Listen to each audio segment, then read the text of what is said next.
couple. From that day on, we learned together, we traveled together, and we sacrificed together in order to grow. It was a wise decision. While too many couples grow apart, we were growing together. If you're ready to make the decision to pursue growth and experience improvement every day, then do the following. Answer the question, what is my potential? I saw a story about a St. Louis doctor who met a young man in high school who had lost his hand at the wrist. When the doctor asked about his handicap, the teenager responded, "I don't have a handicap, sir. I just don't have a right hand." The doctor later learned that the young man was one of the leading scorers on his high school football team. The greatest handicap a person has is not realizing his potential. What dreams do you have that are just waiting to be fulfilled? What gifts and talents are inside you that are dying to be drawn out and developed? The gap between your vision and your present reality can only be filled through a commitment to maximize your potential. Make a commitment to change. Author William Feather said, "The only thrill worthwhile is the one that comes from making something out of yourself." To make something out of yourself, you need to be willing to change, for without change, there can be no growth. The problem most people have is that they want things to stay the same yet also get better. Obviously, that can't happen. If you truly want to grow, then commit yourself to not only accepting change, but seeking it. Set growth goals.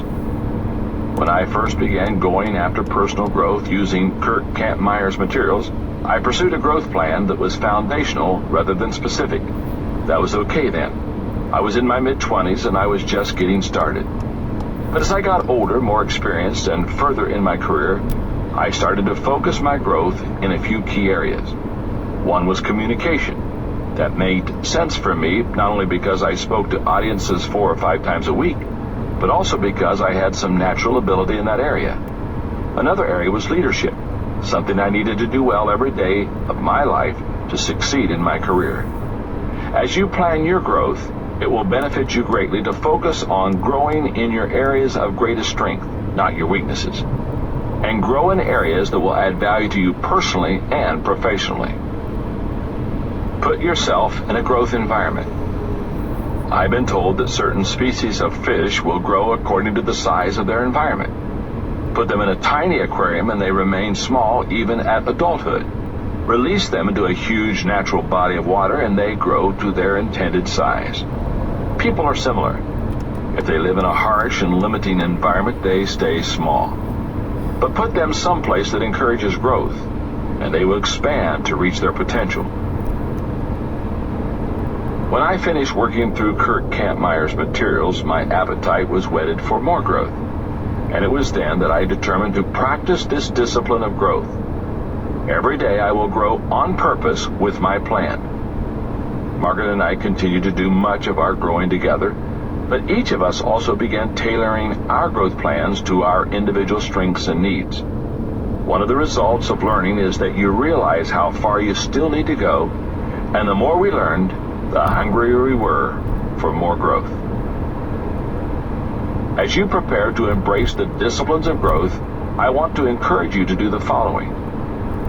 Make it your goal to grow in some way every day. In 1972, high school swimmer John Neighbor watched the Olympics on television and was inspired. He was already an excellent swimmer, but he began thinking about making the leap to become an Olympic caliber athlete. He figured that he would have to lower his time by 4 seconds in 4 years. For you and me, that might not be too difficult because we have such a long way to go. But for someone like Neighbor, who was already well trained, that seemed impossible. Elite racers think in terms of improving by fractions of a second. Thinking about that fact, he suddenly figured out how to approach the task. If he planned to train 10 months a year for the next 4 years, he would have to improve by 1/10 of a second every month. It was still a great challenge, but he believed he could do it and be ready for the 1976 Olympics. Neighbor had the right idea, and it worked. He came home with 5 medals, 4 of them gold. If you and I want to be successful in our growth, we must adopt a similar mindset. If we desire to improve a little every day and plan it that way, then we can make great progress over the long haul. Apply what you learned. Mike Abrashoff, author of It's Your Ship, says, "Up is not an easy direction. It defies gravity, both cultural and magnetic. Often the most difficult part of the upward climb of growth is putting into practice what you learn. Yet that is where the true value is. The final test of any learning is always application. If what you're learning can be used in some way to help and improve you or others, then it is worth the effort." Of the daily dozen, I'd have to say that personal growth has probably been the strongest. I marvel at what has happened to me as my daily practice has compounded over the years. In my 20s, growth became the foundation of my lifelong learning. In my 30s, my growth began to separate me from my peers. In my 40s, my growth became the source of my books and tapes. And in my 50s, my growth has taken me to higher levels than I thought possible. The greatest of all miracles is that we need not be tomorrow what we are today. The greatest of all insights is that we cannot be tomorrow what we do not do today. That is why today matters.